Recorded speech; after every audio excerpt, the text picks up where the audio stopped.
I'm Zorina Matcha and you're watching Non-Feminist Gal. Italy recently elected its first female Prime Minister, Giorgia Meloni. The UK's current and third female Prime Minister is Liz Truss. Serbia's current Prime Minister is Ana Brnabić.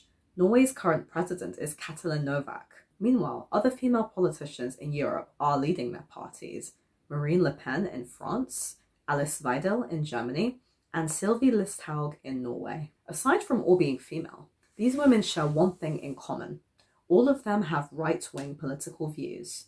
Right-wing populism in Europe, often branded as far-right by the mainstream media, is currently being dominated by women. Needless to say, the terms far-right and alt-right are so thrown around nowadays to describe anyone who is slightly right of centre, so I am automatically skeptical when I hear someone branded as far-right. A far-right politician is someone who holds neo-Nazi views, something which I don't think will ever again become mainstream in modern Europe, fingers crossed. Being far-right is not the same as being a conservative, just as being a woke leftist fundamentalist is not the same as being a traditional unionist socialist. Marine Le Pen expelled her actual far-right father, Jean-Marie Le Pen, from the National Rally Party in 2015. She rejects many of the xenophobic views that her father possesses while still holding traditionally conservative positions. Giorgia Meloni has been branded a far-right extremist across the media and the internet. Even though her party is not really far-right, it just holds strong socially and fiscally conservative views. She certainly isn't a fascist, and she isn't anti-democracy in the slightest. Most of these politicians are against mass illegal immigration and the influx of Islamic fundamentalists into their country. I too am against both of these and think that anybody who embodies common sense shouldn't be supporting illegal immigration or encouraging people with strong xenophobic views to enter their country. Now, don't get me wrong, as someone who holds centrist, classically liberal views, I'm not at all thrilled at having more right-wing political parties gaining power across Europe. The UK has seen over a decade of conservative governance, and with that has been a sharp rise in poverty, homelessness, cuts to public services and the NHS, as well as a hard Brexit. By the way, I voted to remain in the EU. However, we do need to stop labelling anyone who is slightly right of centre as far right, as it comes across as petty and anti-intellectual. This is the same thing they did with Trump. They branded him a far-right white nationalist, when once again he was just a conservative politician who also happened to have a large ego and demeanour of narcissistic chauvinism. But that's not the same as being a neo-Nazi. So we do need to ask ourselves, why is there a growing right-wing presence across Europe, and why is it largely female-dominated? In my opinion, a large contributing factor to the rise of the right across Europe is largely down to the fact that the left has been taken over by identity politics and the woke ideology. Unfortunately, there isn't a strong enough centrist movement right now that takes positive aspects from both the left and the right. People respond better to extremes. Many people are fed up of contemporary woke leftist ideals, such as the emphasis on white privilege and unnecessary hostility towards white people, misandric attitudes towards men, the erasure of biology from discussions around sex and gender, the push to give children physically altering puberty blockers and hormone treatment, the constant claim that anyone with brown skin is systemically oppressed, the hypocritical defense of illiberal religious fundamentalism, and other ideas rooted in cultural Marxism. Being on the left used to mean caring about important things like healthcare, public services, high taxation on the wealthy, full employment, accessible education, social progressivism, and so on. But now it's been hijacked by wokeness, intersectionality, and feminism. People who once viewed themselves as having moderately left-wing views or socially liberal views like myself can now no longer relate to any form of leftism. This is why I strongly identify myself as a liberal, not a leftist, and I am rather tired of people not understanding the distinction. It is rather sad that right-wing female leaders are the ones right now who are actually defending women. Meloni stood up and said that she is a mother, a woman, a Christian, and an Italian.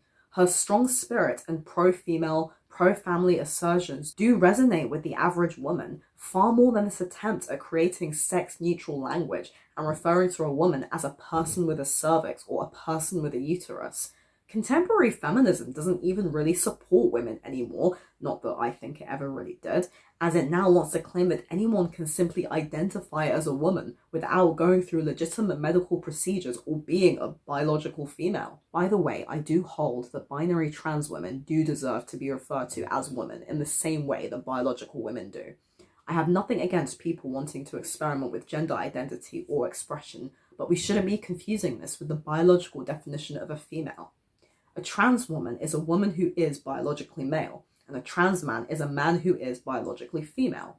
Doesn't mean that we should call trans men women or trans women men. I don't advocate this at all. I just don't think that we should ignore biological realities.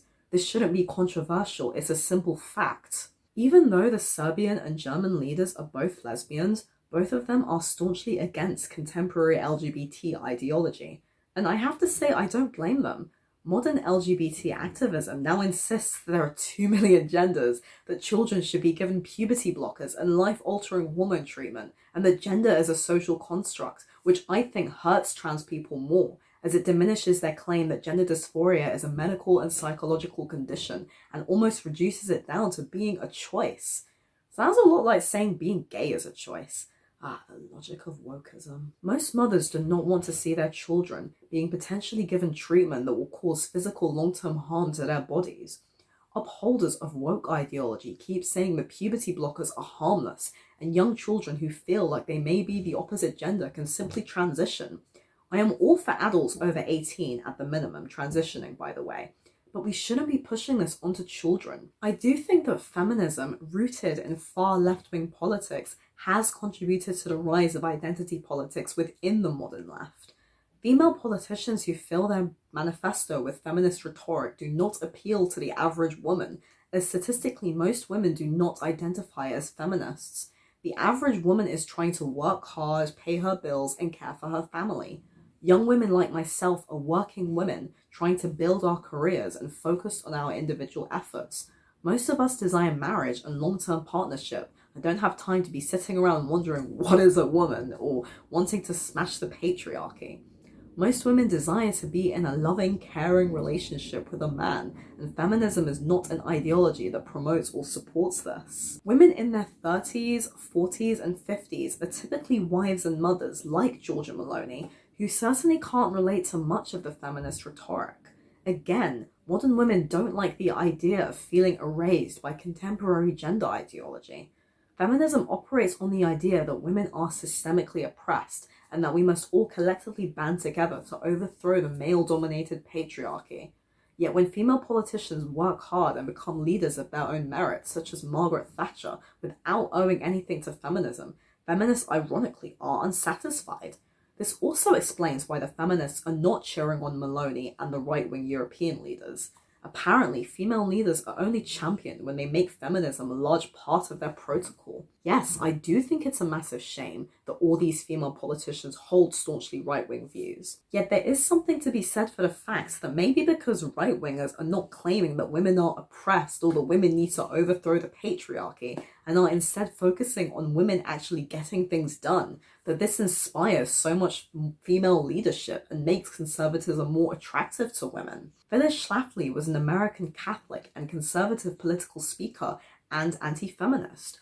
While I abhor most of her views, particularly on homosexuality and abortion, the fact that she was able to raise 6 children, be happily married, and have 2 careers in politics and in law without being a feminist does beg the question as to whether or not feminism promotes a culture of holding women back in the hope that women turn to feminism in order to become elevated. If the left want to actually promote women and have more female leaders, then they need to get rid of this idea that women are oppressed and stop making being a female the sole appeal of a woman leader.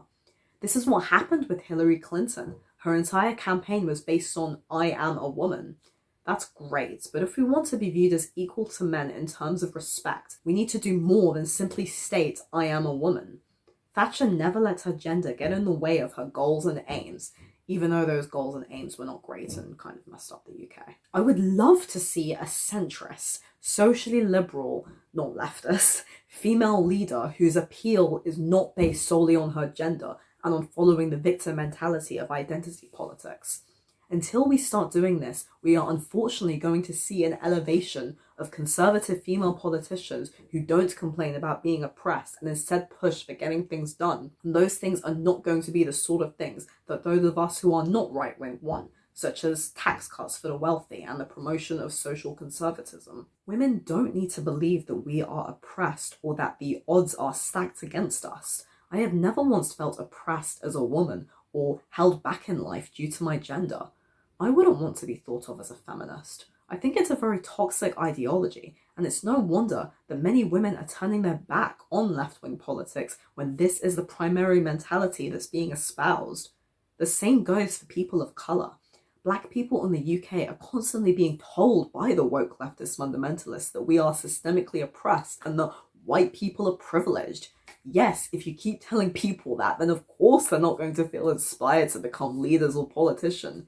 Instead, they're going to complain and rely on lobbyist groups to help them out, rather than on individual efforts and meritocracy. But what do you think? Do you think that the left is failing women? What is your view on the rise of right-wing female political leaders in Europe?